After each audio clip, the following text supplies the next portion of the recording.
ఓం సాయిరామ్. సమర్థ సద్గురు సాయినాథ్ మహారాజ్ కీ జై. మన సాయి బిడ్డలందరికీ నమస్కారం ఫ్రెండ్స్. అందరూ ఎలా ఉన్నారండి? అందరూ కూడా సాయినాథుని దయ వలన ఎప్పుడు ఆనందంగా ఆరోగ్యంగా ఉండాలని, మీరు కోరిన కోరికలన్నింటినీ సాయినాథుడు తీర్చేయాలని మీ తరపున నేను కూడా మనస్ఫూర్తిగా కోరుకుంటూ, ముందుగా సాయినాథుని పాద పద్మములకు ఒక్కసారి నమస్కరించుకుని వీడియోలోకి అయితే వెళ్ళిపోదాం. ఇక ఈరోజు సాయినాథుడు ఏమి సందేశం ఇవ్వబోతూ ఉన్నారు అంటే కనుక, బిడ్డ, ఈరోజు ఒక్క తీయటి వార్తతో వచ్చాను తల్లి, ఒక సంతోషకరమైన వార్తతో వచ్చాను. ఈ శుభవార్త విన్నావు అంటే, ఈ తీయటి వార్త విన్నావు అంటే ఎగిరి గంతులు వేస్తావు బిడ్డ. నీ ఆనందానికి అవధులు అన్నవి లేకుండా పోతాయి బిడ్డ. ఇన్నాళ్ళు నువ్వు పడిన కష్టం ఏదైతే ఉందో, ఆ కష్టం చూసి నాకే కన్నీళ్ళు వచ్చాయి తల్లి. నీ కష్టం చూస్తే కష్టానికే కన్నీళ్ళు వస్తాయమ్మా. నా గుండె తరుక్కుపోయింది. అందుకే ఈరోజు నిశ్చయించుకున్నాను, ఏదైతే అదే అయింది, ఏది జరిగితే అది జరిగింది. ఈ రోజుటితో నా బిడ్డ తలరాతను నేను మార్చి తీరాలి. ఈరోజు రాత్రిలోనే అది జరిగిపోవాలి. ఈరోజు రాత్రి తెల్లవారే లోపు ఆ అద్భుతం నా బిడ్డ జీవితంలో జరగాలి. నా బిడ్డ తలరాత నేను మార్చి తీరాలి అని కంకణం కట్టుకుని ఒక అద్భుతమైన కానుకతో నీ సాయి నీ ముందుకు వచ్చాను తల్లి. వదులుకోకు, ఎట్టి పరిస్థితుల్లోనూ వదులుకోవద్దు. ఎందుకో తెలుసా, ఇది నీకు ఆఖరి అవకాశం. నీ కోరిక నేను కోరి తీసుకొచ్చిన అవకాశం బిడ్డ. రాత్రి పడుకునే ముందు ఈ ఒక్క మాట నీ మనసులో అనుకుని పడుకుంటే తెల్లవారేసరికి నీ జీవితం మారిపోతుంది. ఇక నీ ఇంట్లో వద్దు అన్నా కూడా డబ్బు వరదలాగా పొంగుతుందమ్మా. ఎంతోమంది ఎంత కష్టపడినా వాళ్ళ చేతిలో చిల్లి గవ్వ కూడా నిలవడం లేదు. వాళ్ళ యొక్క ఆర్థిక పరిస్థితులకు ముఖ్యమైన కారణం వాళ్ళకి లక్ష్మీ కటాక్షం, కుబేర యోగం లేకపోవడమే. మరి అలాంటి వారు ఏం చేయాలి? ప్రతిరోజు కూడా నిద్రించే ముందు ఈ మాటను మనసులో అనుకుని నిద్రించాలి తల్లి. అలా గనుక నిద్రించావు అంటే రాత్రికి రాత్రి నీ తలరాత్రి నేను మారుస్తాను. నీ తలరాత మారిపోతుంది. ఒక్క 2 నిమిషాలు నీ సాయి మాట విన్నావు అంటే నీ తలరాత ఎలా మారబోతుంది అన్నది నీకే అర్థమవుతుందంటూ సాయినాథుడు అయితే ఈరోజు మంచి సందేశంతో అయితే వచ్చారండి. మరి సాయినాథుని సందేశం వినబోయే ముందు మనకు తెలిసినటువంటి, అంటే చాలా నాకు దగ్గర వాళ్ళండి, వాళ్ళు చెప్తూ ఉన్నారు, అన్న ఎంత మంచిగా బాబావారి సందేశాలు మాకు అందుతున్నాయో, మా ప్రాబ్లమ్స్ చాలా చిటికలో పరిష్కారం అవుతున్నాయి. నిజంగా సాయినాథుని ఆశీస్సులతో మేము ఎంతో సంతోషంగా ఉన్నాము. నేను చాలామందికి కూడా చెప్తూ ఉన్నాము. నిజంగా వాళ్ళు కూడా వీడియోస్ ద్వారా మేము చాలా నేర్చుకుంటున్నాము. తెలియని విషయాలు ఎన్నో మేము తెలుసుకోగలుగుతున్నాము. బాబావారు ఎంత మంచిగా మా జీవితంలో కనెక్ట్ అయిపోయారు అంటే, అసలు ఎప్పుడెప్పుడు ఈరోజు ఏం సందేశం ఇస్తారు, ఈరోజు మనం ఏం వినబోతున్నాము అని ఎగ్జైటింగ్గా ఉంటుంది. నిజంగా మాకు ఆ సందేశాలు వింటూ ఉంటే టైము తెలియట్లేదు. ఇంకొంచెం వింటూ అలాగా లాస్ట్ వరకు మేము వినగలుగుతున్నాము అంటూ వారి హ్యాపీనెస్ నాతో షేర్ చేసుకుంటున్నారని మీరు కూడా తప్పకుండా షేర్ చేసుకోండి. ఒక చిన్న రిక్వెస్ట్ అండి, ముందుగా మీరు ఈ వీడియోకి చిన్న లైక్ అయితే ఇవ్వడం మాత్రం అసలు మర్చిపోవద్దు ఫ్రెండ్స్. ఎందుకంటే మీ లైక్ అనేది చాలా అమూల్యమండి. మీరు లైక్ ఇస్తే ఇంకొంతమంది సాయి బిడ్డలకు మన వీడియో రీచ్ అవుతుంది. అలాగే ఎక్కడా కూడా స్కిప్ చేయకుండా చివరి దాకా చూసే ప్రయత్నం అయితే చేయండి. అలాగే మన ఛానల్ని ఫస్ట్ టైం చూస్తున్నారా? ఛానల్ సబ్స్క్రైబ్ చేసుకుని మీ సపోర్ట్ నాకు అందించండి. ఇక సాయినాథుని సందేశం విషయానికి వస్తే కనుక, బిడ్డ చాలు తల్లి, నువ్వు ఇన్నాళ్ళు ఇంతకాలంగా పడిన కష్టాలన్నీ చాలమ్మా. కన్నీళ్ళన్నీ కూడా చాలు. నీ కన్నీళ్ళను చూసి నేను ఇంతగానో కరిగిపోయాను. నాకే కన్నీరు వస్తుంది తల్లి. అందుకే నీ కోసం కోరి ఒక అత్యద్భుతమైన కానుకను నీ కోసం తీసుకొచ్చాను. ఒక అద్భుతాలకే అద్భుతాన్ని చేసి ఒక మాటను ఈరోజు నీకు నేను చెప్పబోతున్నాను. ఆ మాటను కనుక నువ్వు రాత్రి పడుకోబోయే ముందు కనుక అనుకుని పడుకున్నావు అంటే కనుక, నిద్ర లేచి చూసేసరికి నీ తలరాత ఎంతలా మారుతుందో నువ్వే చూసి ఆశ్చర్యపోతావు. నీ తలరాత మారడం అయితే ఖచ్చితంగా జరిగి తీరుతుంది బిడ్డ. నువ్వు ఈ మాట కనుక నిద్రించే ముందు అనుకుని నిద్రించావు, పడుకున్నావు అంటే ఉదయం లేచేసరికే నీ ఇల్లు డబ్బుతో నిండిపోతుందమ్మా. నువ్వు కోరుకున్నంత డబ్బు నీ సొంతమైపోతుంది. నువ్వు ఏది కోరుకున్నా కూడా నీ సొంతమైపోతుంది. మరి అంత అద్భుతమైన మాట ఏంటి? అద్భుతాలకే అద్భుతాన్ని చేసే ఆ మాట ఏంటి? నీకు తెలియాల్సిందే అని అనుకుంటే గనక ఒక చిన్న కథ చెప్పనా? బిడ్డ, ఆ కథ మనసు పెట్టి నువ్వు శ్రద్ధగా విన్నావు అంటే నీకు ఆ మాటను నేను ఆ తర్వాత నేను చెప్తాను. ఆ మాట ఏంటి అన్నది నువ్వు పూర్తిగా విని ఈరోజు రాత్రి పడుకోబోయే ముందైతే నువ్వు ఆ మాటను అనుకుని పడుకున్నావు అంటే నీ జీవితానికి ఇంక తిరిగే ఉండదు. ఇది నీ సాయి నీకు చేస్తున్న సత్య ప్రమాణం తల్లి అంటూ సాయినాథుడు అయితే ఇలా ఒక చిన్న కథ చెప్పడం అయితే మొదలుపెట్టారండి. ఒకప్పుడు పగడాల గ్రామం అనే ఒక చిన్న ఊరు ఉండేది. ఒకప్పుడు ఆ ఊరు నిండా పగడాలు పరుచుకుని ఉండేవారట. అందుకని ఆ ఊరికి ఆ పేరు వచ్చిందని చెబుతూ ఉంటారు. మనం కథ చెప్పుకునే నాటికి ఆ పగడాలన్నీ కథల్లోకి కబుర్లలోకి వెళ్ళిపోయాలండి అనుకుంటూ కలలు కంటూ బతికే కటిక పేదలు మాత్రమే అక్కడ ఉన్నారంట ఆ ఊర్లో. ఆ పేదలందరిలోనూ పేదరాలు సుబ్బక్క అసలు పేరు ఏమిటో ఎవరికి కూడా తెలియదు.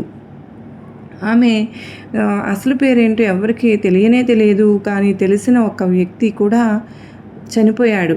తన ఊరేంటో, తన పేరేంటో, తన అమ్మ పేరేంటో, వాళ్ళ నాన్న పేరు ఏంటో కూడా సుబ్బక్కకు తెలియదు. అయితే మీరందరూ కూడా డబ్బుకు పేదవారు, నేను మాత్రం పేరుకు, ఊరుకు, అమ్మకు, నాన్నకు కూడా పేదరాల్ని అంటూ ఉండేది సుబ్బక్క. ఎప్పుడు కూడా అందరితో దిక్కుముక్కు లేని నేను అనాథను కావడం వల్ల అందరూ అన్ని పనులు చెప్పేవారు. కానీ సుబ్బక్క మాత్రం విసుక్కోకుండా అందరికీ అన్ని పనులు చేసి పెడుతూ ఉండేది. వారు ఎంత ఇస్తే అంత మాట మాట్లాడకుండా తీసుకుపోతూ ఉండేది సుబ్బక్క. అమాయకురాలని ఊరందరికీ తెలిసిపోయింది. ఎవరు ఏ పని చెప్పినా కాదనకుండా చేస్తుందని తెలిసిపోయింది. ఆమె మంచితనాన్ని, అమాయకత్వాన్ని చాలామంది దుర్వినియోగం చేసుకునేవారు. కావలసింది ఏదో వాళ్ళు అడిగేవారు. చేయగలిగింది సాయం సుబ్బక్క చేసేది. సుబ్బక్క మంచితనం, అమాయకత్వం చూసి ముచ్చటపడ్డాడు సోమరాజు. ఆయన కూడా దిక్కు లేనివాడే, అయినా కూడా పొట్ట చేతి పట్టుకుని పగడాలపాలెం వచ్చినవాడే. ఊరు పెద్దలందరూ కూడా గొడవ పెట్టుకుని సుబ్బక్కకు, సోమరాజుకు, రాములు వారికి కూడబలుక్కుని గుడిలో పెళ్ళైతే చేశారు. సోమరాజుకు చేపలు పట్టడం బాగా తెలుసు. ఎప్పుడు వల వేయాలో, ఎప్పుడు తీయాలో, ఎప్పుడు మావు పన్నాలో అతనికి బాగా తెలుసు అన్నమాట. గాలంలో చేపలు పట్టడం, చేపల్లో మావులు చేపలు పట్టడం సుబ్బక్క నేర్చుకోవడానికి 3-4 సంవత్సరాలు పట్టింది. ఈలోగా ఆమెకి 2 బిడ్డలు కూడా పుట్టారు. అయితే సోమరాజు చేపలు పడుతూ ఉంటే సుబ్బక్క వాటిని అమ్ముకుని వస్తూ ఉండేది. వీరిద్దరిని చూసి సీతారాముల్లో అనుకునేవారు ఊరి జనమంతా కూడా. కానీ ఎవరి దిష్టి తగిలిందో ఏంటో, ఏనాటి కర్మ తెలియదు. ఎవ్వరూ ఊహించినటువంటి సంఘటన జరిగిపోయింది వాళ్ళ జీవితంలో. పెద్ద పెద్ద చేపలను పట్టుకుందాం కదా అని చెరువు మధ్య దాకా వెళ్ళిన సోమరాజుకు చెరువు మధ్య ఊబి ఉందా అన్న సంగతి తెలియదు. పొరపాటున అందులో కాలు వేసేశాడు. తిరిగి తీసుకునే అవకాశం కూడా లేకపోయింది. అలాగే లోపలికి కూరుకుపోయాడు. సుబ్బక్కకు మళ్ళీ కష్టకాలం ప్రారంభమైంది. ఇదివరకు అంటే తన పొట్ట ఒక్క మాత్రమే తనకు సమస్య. కానీ ఇప్పుడు 2 బిడ్డలు కూడా తన మీద ఆధారపడి ఉన్నారు. ఆ 2 బిడ్డలు కూడా చిన్న బిడ్డలు. అమ్మా అని తప్ప, ఆకలి అయినప్పుడు అమ్మా అని పిలవడం తప్ప ఇంకేమీ తెలియని చిన్న పిల్లలు. ముందు మాదిరిగానే ఆ పని ఈ పని చేసుకుని బ్రతకడానికి కూడా ఇప్పుడు వీలు కుదరదు. తన నీడలాగా వచ్చే 2 బిడ్డలు తన వెంటే ఉన్నారు. నేనేం చేయాలి? కూడబెట్టుకున్న కాస్త డబ్బులు కూడా అయిపోయాయి. తరువాత కంచము మంచము కూడా అమ్ముకొని ఇంకో 4 రోజులు బ్రతికారు. అప్పులు చేసి మరో వారం రోజులు గడిపారు. అప్పు తీర్చే అవకాశం సుబ్బక్కకు లేదని తెలిసి ఊరి వారందరూ కూడా అప్పులు ఇవ్వడం మానేశారు. వారిని వీరిని యాచించడం, దేవరించడం సుబ్బక్కకు ఏమాత్రం కూడా ఇష్టం లేదు. తన భర్త చేసిన వృత్తినే తాను చేయాలనుకున్నది. ఇంట్లో ఒక మూలన ఉన్న వలను తీసుకుని తన 2 బిడ్డలను తీసుకుని అలా 2 బిడ్డలతో వెంట పెట్టుకుని చెరువు దగ్గరకు వచ్చింది. చెరువులో వల విసిరింది. సాయంకాలం దాకా చూసిన ఒక్క చేప కూడా పడలేదు. ఆ రాత్రి అక్కడే పడుకుంది సుబ్బక్క తన పిల్లలతో. మర్నాడు ఆ తరువాత రోజు కూడా ఎంతో ప్రయత్నించింది. కానీ ఎవరో శాపం పెట్టారా అన్నట్లుగా ఒక్క చేప కూడా వలలో పడలేదు. చేపలు పడితే తప్ప తను వాటిని అమ్ముకోలేదు. అమ్మితే తప్ప డబ్బులు కూడా రావు. డబ్బులు వస్తే తప్ప బియ్యం కొనలేదు. బియ్యం వస్తే తప్ప తన బిడ్డలకు తను తిండి పెట్టలేదు. ఆ వండింది తిన్నాక కానీ బిడ్డల ఆకలి తీరదు. ఆకలి తీరేదాకా ఆ బిడ్డలు అలా ఏడుస్తూనే ఉంటారు. అలా అనుకుంటూ చాలా బాధపడింది సుబ్బక్క. తన 2 బిడ్డలు ఆ చెరువు దగ్గరే ఉన్నారని, గడిచిన 3 రోజులుగా వాళ్ళకొక్క మెతుకు కూడా లేదని, తన బిడ్డలు 2 ఆకలి ఆకలి అని ఏడుస్తూ ఉన్నారని ఆ దారిన వస్తూ పోతూ ఉన్న వారందరికీ కూడా సుబ్బక్క వాళ్ళకందరికీ తెలుసు. అయినా సుబ్బక్కను మాత్రం ఎవ్వరు కూడా పలకరించలేదు. ఎవరు ఇంత అన్నం పెట్టాల్సి వస్తుందో అని ఊరి వారి భయం. కళ్ళల్లో ప్రాణాలు పెట్టుకున్న పిల్లలు వేసి చూసింది సుబ్బక్క. ఆమెకు ఒక్కసారిగా గుండె తరుక్కుపోయింది. పిల్లల్ని చూస్తే ఏడుపు ఆగడం లేదు. కళ్ళల్లో నీళ్లు జలజల రాలిపోతూ ఉన్నాయి. కడుపు రగిలిపోతోంది. గుండెలు ఎవరో పిండేసినట్లుగా మెలిపెట్టి బయటకు లాగేసినట్లుగా విలవిల్లాడిపోతుంది ఆ తల్లి హృదయం. ఇక ఆకలితో ఉన్న 2 బిడ్డల్ని చూడగానే సుబ్బక్కకు ఏడుపు ఆగడం లేదు. మమకారం తన్నుకొచ్చింది. మాతృత్వం పొంగుకొచ్చింది. నా కడుపున పుట్టినందుకు నా బిడ్డలను పస్తులు ఉంచుకున్నాను కదా. నాలాంటి దుష్ట తల్లి ఎక్కడైనా ఉంటుందా? నాలాంటి దురదృష్టపు తల్లి ఎక్కడైనా ఉంటుందా? కన్న బిడ్డలకు పట్టెడు మెతుకులు కూడా పెట్టలేని ఈ దౌర్భాగ్యపు తల్లి ఇంకెవరికీ ఉండకూడదు అని పిల్లల్ని దగ్గరకు తీసుకుని కౌగులించుకుంది, హత్తుకుంది, గుండెలకు హత్తుకుంది. వారి శరీరాలను తడిమింది. పదే పదే ముద్దులు పెట్టుకుంది. వారిని చూస్తూ మెల్లగా చెరువులోకి దిగింది.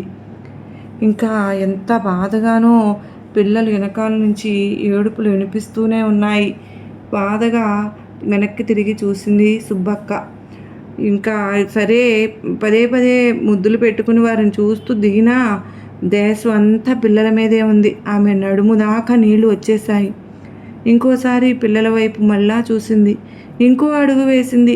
ఈసారి గుండెలు దాకా నీళ్ళు వచ్చాయి. మరో అడుగు వేసింది. ఈసారి గొంతు దాకా నీళ్లు వచ్చాయి. అమ్మా తలకాయ మాత్రమే కనపడుతోంది. మిగతా అమ్మ శరీరం అంతా ఏమైంది అన్న ఆలోచన ఆ బిడ్డలకు కానీ వారికి సమాధానం దొరకలేదు. ఆ పసి హృదయం అలా దిక్కుతోచక అలా చూస్తూ ఉండిపోయింది. పైగా తట్టుకోలేనంత భయం. అమ్మా అమ్మా అంటూ 2 బిడ్డలు లేచారు. నీరసంగా నీటి అంచు దాకా వచ్చేశారు. ఇంకొక అడుగు నీళ్ళలోకి వేస్తూ వేస్తూ అలా ముందుకు రావడం చూసింది సుబ్బక్క. అలా చూడగానే ఒక్కసారిగా ఆమెకు భయం వేసింది. కన్నా అంటూ ఒడ్డుకు వచ్చేసింది. సుబ్బక్క బిడ్డల్ని కౌగులించుకొని బోరున ఏడ్చేసింది. వెక్కి వెక్కి ఏడ్చింది. ఏడ్చిన బిడ్డల్ని కౌగులించుకొని ఏడుస్తూ వెక్కి వెక్కి ఏడ్చి సుబ్బక్క ఓసారి చెరువు వైపు చూసింది, మరోసారి వల వైపు చూసింది, ఇంకొకసారి తన బిడ్డల వైపు చూసింది, ఆఖరిసారిగా ఆకాశం వైపు చూసింది. చూశాక సత్తవ కొద్దీ చెరువులోకి బలంగా వల విసిరింది. అలా సుబ్బక్క వల విసరగానే ఆ వల దగ్గరకు ఒక పెద్ద చేప రాబోతుంటే అంతలో ఒక చిన్న చేప పిల్ల ఉండి, అమ్మ నీకేమైనా మతిపోయిందా ఏంటి, నీకేమైనా పిచ్చి ఎక్కిందా అన్నది ఆ చిన్న చేప పిల్ల. చేప అమ్మకు అలా అడ్డుపడుతూ అలా అంటూ ఉంటే అమ్మ చేపకు అడ్డంగా నిలబడింది. నిజంగానే మన అమ్మకు పిచ్చెక్కింది, లేకపోతే ఇలా ఎందుకు చేస్తుంది? 3 రోజుల నుంచి ఈ వల గురించి, అందులో దాక్కున్న ప్రమాదాన్ని గురించి మనందరికీ చెబుతూనే ఉంది. చెప్పి చెప్పి బుర్ర చెడిపోయింది ఉంటుంది. అందుకే తనే స్వయంగా వలలోకి చేరబోతోంది. అందరూ రండి, అమ్మను కాపాడుకుందాం, అమ్మను వెనక్కి తీసుకొద్దాం అంది మరొక పిల్ల చేప. అమ్మా, మమ్మల్ని చేయొద్దు అన్న పని నువ్వెందుకు చేస్తున్నావు అమ్మా అన్నది మరో చిన్న చేప. ఈ చిన్న చేప అంటే అమ్మ చేపకు మరీ ఎంతో ఇష్టం. దాన్ని ఒక్కసారి ఎత్తుకుని ముద్దు పెట్టుకుంది అమ్మ చేప. మరేం లేదు కన్నా, మనం 3 రోజులుగా చూస్తూనే ఉన్నాం కదా, ఆ సుబ్బక్క తన 2 బిడ్డలు ఆ చింత చెట్టు కింద ఆకలి ఆకలి అంటూ అలమటిస్తూ ఉన్నారు కదా, మనం చూస్తూనే ఉన్నాం కదా. చాలామంది వాళ్ళను చూస్తూ కూడా చూడనట్టే తప్పుకొని వెళ్ళిపోతూ ఉన్నారు. ఇంతకుముందు ఆ సుబ్బక్క చెరువులో దిగి చచ్చిపోవడానికి సిద్ధపడింది కదా. భగవంతుని దయ వల్ల అలా జరగలేదు అనుకోండి. ఒకవేళ కర్మ కాలిపోయి సుబ్బక్క చనిపోయింది అనుకోండి, ఆ 2 పిల్లలు దిక్కులేని వారే అయిపోతారు కదా అన్నది అమ్మ చేప. అవును, అయిపోతే ఏముంది అన్నది ఓ చిన్న చేప. అలా జరగకుండా ఉండాలంటే సుబ్బక్క బతికి ఉండాలి. ఆమె బిడ్డలకు ఆమె తిండి దొరకాలి అంటే ఆమె విసిరిన వలకు నేను దొరకాలి. అప్పుడే సుబ్బక్క బిడ్డలు అనాథులు కారు అన్నది అమ్మ చేప. ఆ సమాధానం విన్న అక్క చేపకు కొంచెం కోపం చిరాకు వచ్చింది. అమ్మా, సుబ్బక్క చనిపోతే ఆ బిడ్డలు అనాథలైపోతారు, బాగానే ఉంది. కానీ మరి నువ్వు చనిపోతే మేము మాత్రం అనాథలమే అవుతాం కదమ్మా, అనాథలు అయిపోమా అన్నది. మమ్మల్ని అనాథలు చెయ్యకమ్మా అంటూ ఏడ్చేసింది ఆ కూతురు చేప. బిడ్డను దగ్గరకు తీసుకుని మొదట నుదుటి మీద సుతారంగా ముద్దు పెట్టుకుంది ఆ తల్లి చేప. పిచ్చి తల్లి, మనకు మనుషులకి ఇదేనమ్మా తేడా, చాలా తేడా ఉంది తల్లి. మనుషులను మట్టి కొట్టుకుపోతున్న మనుషులమ్మా, పట్టించుకోరు. మనం అట్లా కాదమ్మా, మనవి జాలి గుండెలు. మనం బతకాలి అనుకుంటాం, మన చుట్టూ ఉన్న వాళ్ళను కూడా బతికించాలి అనుకుంటాం. అందుకేనమ్మా ఈశ్వరుడు మనకు ఈ ఉత్తమ జన్మను ఇచ్చాడు, వాళ్ళనేమో మనుషులుగానే పుట్టించాడు అన్నది అమ్మ చేప. అలా చెప్తూనే ఆ అమ్మ చేప వలలోకి జొరబడి తన వలలోకి చిక్కుకున్నట్లుగా వలను అటు ఇటు తిప్పుతూ కదిలిస్తూ సుబ్బక్కకు చేప పడింది వలలో అని తెలియజేసేటట్లు సంకేతాలు ఇస్తూ తన ప్రాణాలను వదిలేసింది. ఇక ఆ సుబ్బక్క వలను తీసుకుని ఆ చేపను అమ్మి తన బిడ్డలకు కడుపు నిండా అన్నం పెట్టుకుంది అంటూ అమ్మవారైతే ఇంతటితో ఈ కథ చెప్పడం ఆపారండి. బాబావారు చెప్పిన ఈ కథ విన్న తరువాత ఆ అమ్మ చేప కథ, తల్లి కష్టం ఎలా అయినా బిడ్డ చూసావా ఎలా ఉంటుందో, కన్నీరు అంటే ఎలా ఉంటుందో తెలుసు కదా, ప్రాణభయం అంటే ఏంటో ఎలా ఉంటుందో తెలిసింది కదా బిడ్డ, ఈ లోకంలో అంతేనమ్మా అంటూ బాబావారు డబ్బు ఉంటే అన్నీ ఉన్నట్లే అంటుంది తల్లి. మనుషులు ఇప్పుడు పరిస్థితి అలాగే ఉందమ్మా. డబ్బు లేక, ఆర్థిక పరిస్థితి బాగాలేక ఎంతమంది బాధపడిపోతూ ఉన్నారు, ఎంతమంది పస్తులు ఉంటూ ఉన్నారు, ఎంతమంది నిద్రలేని రాత్రులు గడుపుతున్నారు, ఎంతమంది చనిపోవాలి అనుకుంటున్నారు, ఎంతమంది తల్లిదండ్రులు తమ బిడ్డలను ఆకలితో ఉంచుకుంటున్నారు. నా బిడ్డలందరికీ ఇలాంటి పరిస్థితి రాకూడదు, నా బిడ్డలందరూ కూడా, ఈ సాయి బిడ్డలందరూ కూడా ఎలాంటి పరిస్థితులు ఎదుర్కోకూడదు అని ఈరోజు నేను నా బిడ్డలందరికీ ఒక అద్భుతమైన కానుకను తీసుకొచ్చాను తల్లి. మీరు ఎప్పుడూ కూడా డబ్బు పరంగా, ధనపరంగా ఇబ్బందులు పడకూడదు, కష్టకాలంలో బ్రతకకూడదు. మీరు అలా కన్నీళ్లతో కష్టకాలంలో బతుకుతూ ఉంటే ఈ సాయి చూస్తూ ఉండలేను తల్లి. అందుకేనమ్మా అద్భుతాలకే అద్భుతాన్ని చేసే ఒక్క మాటను తీసుకువచ్చాను బిడ్డ. నువ్వు గనుక నేను చెప్పినట్లు నమ్మకంతో, విశ్వాసంతో నేను చెప్పే మాటను చెప్పుకున్నావు అంటే నీ ఇంట్లో లోటు ఉండదమ్మా, అన్నదే ఉండదు తల్లి. నీ ఇంట్లో దేనికి లోటు ఉండకుండా ఉండాలనే, డబ్బుకు కొరత ఉండకూడదనే, సంపదలకు కొరత ఉండకూడదనే, నీ ఇంట్లో సిరుల వర్షం, కనక వర్షం కురిపించాలని ఆ కనక మహాలక్ష్మి సాక్షాత్తు కుబేరుడే నీ ఇంటికి దిగి వస్తాడు బిడ్డ. ఆపై ఎలాగో నీ సాయి అనుగ్రహం నీకు ఉండనే ఉంది కదా. ఆ మాట ఏంటి అంటే తల్లి, నువ్వు రాత్రి పడుకోబోయే ముందు ఈ మాట అయితే నువ్వు చెప్పుకొని పడుకో బిడ్డ. నీ ఇంట్లో ధనధాన్యాలకు, సిరి సంపదలకు లోటు అన్నది లేకుండా చేస్తాను, నీ ఇంట్లో దరిద్రాన్ని తొలగిస్తాను, నీ ఇంట్లో పేదరికాన్ని నిర్మూలిస్తాను తల్లి. ఆ మాట ఏంటో తెలుసా బిడ్డ? ఓం శ్రీ సాయి ధనమాంగళ్యదాయే నమః. ఓం శ్రీ సాయి ధనమాంగళ్యదాయే నమః. ఈ మాటను నువ్వు రాత్రి పడుకునే ముందు నీకు ఎన్నిసార్లు వీలైతే అంత ఎక్కువగా చెప్పుకోవడానికి, చదువుకోవడానికి ప్రయత్నించు బిడ్డ. నువ్వు అలా పడుకునే ముందు ఈ మాటను, ఈ మంత్రాన్ని నువ్వు గనక చెప్పుకొని పడుకున్నావు అంటే నీ జీవితం ఎంతలా మారిపోతుందో అది చూసి నీ కళ్ళను నువ్వే నమ్మలేకుండా అయిపోతావు. మరునాడు ఉదయం లేచేసరికి నీ జీవితంలో అద్భుతాలు జరగడం అన్నది మొదలైపోతుంది. కనుక తప్పకుండా ఈ మంత్రాన్ని, మాటను నువ్వు పడుకునే ముందు అనుకుని నీ జీవితంలో ఉన్న కష్టాలను, కన్నీళ్లను అన్నింటినీ కూడా తొలగించేసుకో తల్లి.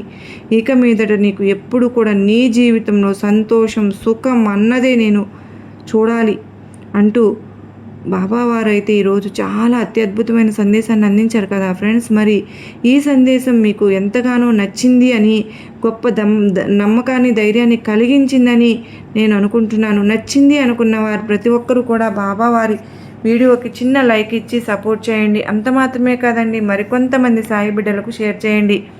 మరలా మరొక చక్కని సాయినాథుని సందేశంతో మరలా మీ ముందుంటాను. అంతవరకు ప్రతి ఒక్కరూ కూడా సుఖంగా, సంతోషంగా, ఆయురారోగ్యాలతో, అష్టైశ్వర్యాలతో ఉండాలని మనస్ఫూర్తిగా బాబావారిని మరొక్కసారి వేడుకుంటూ, మీ అందరూ కూడా ప్రతి ఒక్కరూ కూడా నా గురించి కూడా సాయినాథునికి ప్రేయర్స్ అయితే పెట్టండి. నేను బాబావారి గుడికి వెళ్ళినప్పుడు మనందరి కోసం బాబావారి దగ్గర పూజ అయితే చేయించుతాను, అర్చన చేయించుతాను. మరి మరలా కలుసుకుందాం. ఓం నమస్కారం అండి. ఓం సాయిరామ్. సర్వే జనా సుఖినో భవంతు. లోకా సమస్త సుఖినో భవంతు.